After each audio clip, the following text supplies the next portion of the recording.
BJ from Board Game Gumbo. I've got my guests here, Matt Riddle, and Steve and I are talking hot games with them, some spicy hot games. And if we're going to talk spicy, just right off the hotness of BGG, we got to talk Ponte del Diavalo, Steve.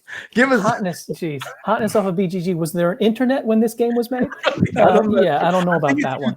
2012. But Steve, Matt, before I go to Steve, Matt, have you ever heard of Ponte del Diavalo? I've never heard of it. Okay. All right, Steve, give it to us, man. Well, I hesitate to do this because I'm like going to win this for $4 in an auction someplace. So if I talk it up and it's good, all of a sudden I'm going to get pipped. Yeah, exactly. This is a tactical little tile laying game, 2 players only. And you are basically, again, it's themeless but themed. You're going to be laying out tiles to try and create islands and try to connect those islands with bridges. You only lay 2 tiles at a time, or you lay a bridge on your turn. One of those 2 things happens. You can either lay 2 tiles anywhere on the board, they don't have to connect, or you can connect 2 of your islands or sandbars with a bridge. An island is 4 connected squares. It can't be bigger than 4, but it can be smaller and be a sandbar that eventually grows into an island. Okay? And the goal is which color is the islands? That's the red both one? of them are the islands because each of you is either the light or the dark player, and the rest of it is water. Okay. So you're kind of playing like chess, white versus black or dark versus light here. And it's clever the way it happens. It's completely tactical. It's the game of blocking bridges and blocking islands, essentially. So you're going to get a picture, Matt. By the end of it, this is it's all wood pieces.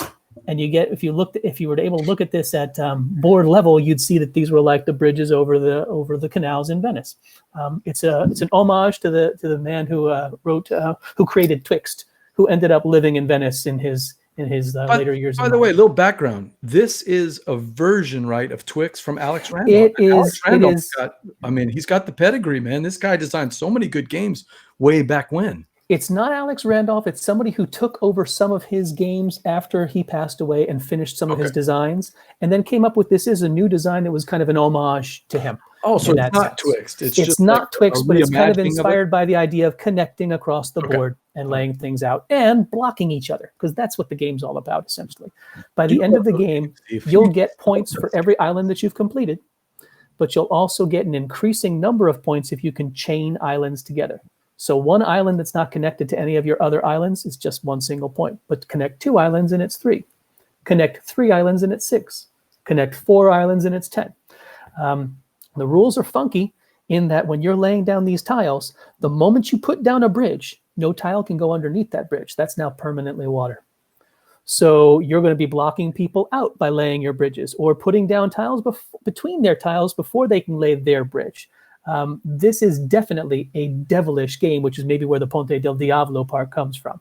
And you can lay those bridges orthogonally. You can lay them north, south, east, west, or you can lay them diagonally, so long as you're only covering 1 distance worth of tile. But if you're covering across tiles, you may cover pieces or corners of 2 tiles and ruin that island somebody else was building. It basically goes until nobody can play anymore, essentially. And that kind of triggers the game end, and then you add up your islands and points. Devil's Point. It is a pretty chess-like tactical game. I haven't played it enough times to see if there's a long-term strategy if you can really spread yourself out and fork players so that they can't cover you everywhere. But that seems to be the idea. If you can make it so that they can't block you everywhere, you're going to start connecting some islands together. What do you think, Matt? I kind of like the way this looks, actually. I was kind of looking at the BGG page after looking at the picture, and I don't play a ton of 2-player games. Just my lovely spouse, she does not. Oops, sorry, I'm shaking my laptop as I look around here. She's not terribly interested in gaming, but every now and then, we design one. But hey, so it's awesome. I love, as much as you're a board game designer. That all happened way after we were married. So loves you despite all of that. Right.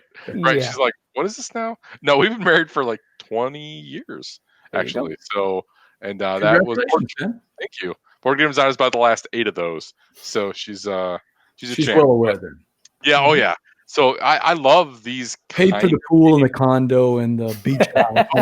100%. By now she should have figured it out. Everybody knows that's how you get to Easy Street. Board game design, right. $12 at a time. No, but it's it looks cool. It looks very cool.